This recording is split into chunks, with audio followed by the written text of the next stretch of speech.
किसी को अगर स्प्रेड की स्ट्रेटेजी बनानी हो, अगर हम चूंकि ग्वार का एग्जांपल ले रहे हैं तो ग्वार का एग्जांपल ही ले लें,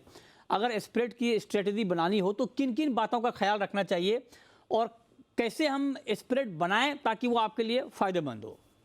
देखिए, बहुत अच्छा सवाल है और ये इन चीज़ों में बहुत सारी चीज़ों को देखना पड़ता है और गेम चेंजर्स मैं बता देता हूँ इसमें जो मेजर होते हैं, इसमें देखिए सप्लाई एंड डिमांड देखनी पड़ेगी, किस महीने में सप्लाई ज़्यादा रहती है, किस महीने में डिमांड ज़्यादा रहती है। जैसे कि वो मैं बिजाई और हार्वेस्टिंग और इन सब से रिलेट कर रहा हूँ, सोइंग और हार्वेस्टिंग सीज़न से। कॉस्ट ऑफ कैरी क्या है, जब ब्याज का जो समय और उसकी वेयरहाउसिंग का कॉस्ट क्या होता है, कोई कमोडिटी होती है कोल्ड स्टोरेज में रखी जाती है। अब ग्वार की अच्छी चीज़ है कि आपको कोल्ड स्टोरेज में रखने की वैसे ज़रूरत नहीं और सबसे बढ़िया बात है कि बहुत लंबे समय तक चलता है, एक्सपायर नहीं होता कमोडिटी मतलब इसकी शेल्फ लाइफ बहुत हाई है, तो इसलिए एक इन्वेस्टेबल आइटम की तरह भी इसमें काम किया जा सकता है और मैंने देखा पिछले अगर 20 साल 15 मतलब 2003 से लेकर आज 20 साल हो गया मार्केट में और उसके पहले से भी ग्वार को देखा तो हिस्टोरिकली कुछ-कुछ 8 साल 10 साल का समय आता है जब बहुत बड़ी-बड़ी तेजी आती है, तो वैसे ही हिस्टोरिकल एनालिसिस करनी पड़ती है आपको कि इस महीने में क्या स्प्रेड लास्ट ईयर था। तो हम लोग जनरली ये देखते हैं कि भाई आज अगर ये महीना है, तो इस महीने में इस भाव पे ये स्प्रेड था,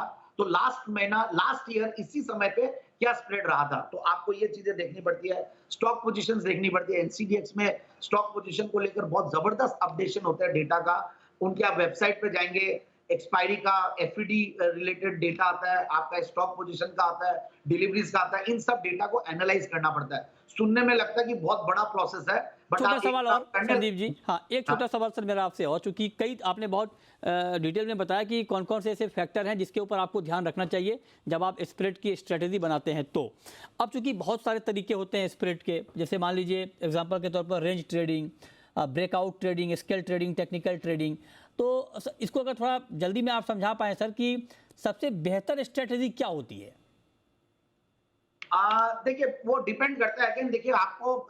स्प्रेड ट्रेडिंग के लिए थोड़ा बहुत तो देखिए नॉर्मल टेक्निकल चार्ट्स भी देखने पड़ते हैं क्योंकि स्प्रेड्स क्या होते हैं क्योंकि ये फ्यूचर्स में है तो आपको प्लस फंडामेंटल्स और टेक्निकल्स दोनों कमोडिटी के समझे वो बहुत इंपॉर्टेंट है जैसा कि मैंने sowing season harvesting season arrival season फिर सब्स्टिट्यूट्स का अराइवल सीजन ये सारी चीजों को चेक करना पड़ता है फिर आपको जैसे ग्वार और ग्वारगम के रेशियोज के ऊपर काम चलता है तो जनरली एक रेंज होता है कि भाई जैसे आप स्प्रेड को सपोर्ट के रेंज पे लेते हैं कि एक पता है कि भाई 65 से नीचे जनरली स्प्रेड जाता नहीं है या 1% से ज्यादा नीचे जाता नहीं है अगर उससे नीचे है तो आप उल्टा काम कर लेते हैं और अगर उससे ऊपर है तो दूसरा टाइप का काम करते हैं तो जनरली आपको कॉस्ट ऑफ कैरी को चेक करना है तो ये रहता है एक ब्रेकआउट का रहता है कई बार स्प्रेड एक अचानक से बहुत तेजी में आ जाता है तो उस टाइम पे समझ जाना चाहिए कि स्टॉक के अंदर या ये जो कमोडिटी है उसके अंदर एक रेंज ब्रेकआउट होने वाला है तो ऐसा ही है और टेक्निकल ट्रेडिंग कुछ टेक्निकल इंडिकेटर्स होते हैं भाई ये इसका मूविंग एवरेज है इसके नीचे जनरली गया नहीं है तो उसके हिसाब से भाई मान लेते हैं कि भाई यहाँ पे सपोर्ट लेता है फिर अपन काम करते हैं सो ये सारी स्ट्रेटेजीज रहती है और बाकी मैं जनरली हमारा एक टेबल रहता है और ये जो सारे डेटा है फंडामेंटल डेटा और क्वांट्स को देख के हम लोग काम करते हैं